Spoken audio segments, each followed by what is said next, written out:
உடல் எடையை குறைக்க உதவுது. அடுத்ததாக பார்த்திங்கன்னா ஸ்கின் ஹெல்த்து. சேப்பங்கிழங்கில் விட்டமின் ஏ, விட்டமின் இ இருக்குதுங்க.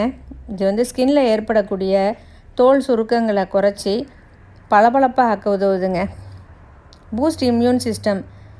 சேப்பங்கிழங்கில் விட்டமின் சி இருக்குது, ஆன்டி ஆக்சிடென்ட். இதனால் சேப்பங்கிழங்கு சாப்பிட்டா நோய் எதிர்ப்பு சக்தி கிடைக்கும். சேப்பங்கிழங்கில் ஃபோலேட் சத்து அதிகமாக இருக்கிறதுனால கருவுற்ற பெண்கள் எடுத்துக்கிறது ரொம்பவே நல்லது. இவ்வளவு நன்மைகள் இருந்தாலும் சில சைடு எஃபெக்ட்ஸ் இருக்க தாங்க செய்யும். இந்த சேப்பங்கிழங்கு எப்போவுமே பச்சையாக சாப்பிடக்கூடாதுங்க. இதில் கால்சியம் ஆக்சலேட்டுங்கிற ஒரு அரிக்கும் தன்மை கொண்ட ஒரு வேதிப்பொருள் இருக்குது. பச்சையாக சாப்பிட்டா வாய் மற்றும் தொண்டையில் அரிப்பை ஏற்படுத்துங்க. இரைப்பை பிரச்சனை இருக்கிறவங்க சேப்பங்கிழங்கை தவிர்க்கணும். எப்போவுமே எதுவாக இருந்தாலுமே அளவுக்கு அதிகமானால் அமிர்தமும் நஞ்சு.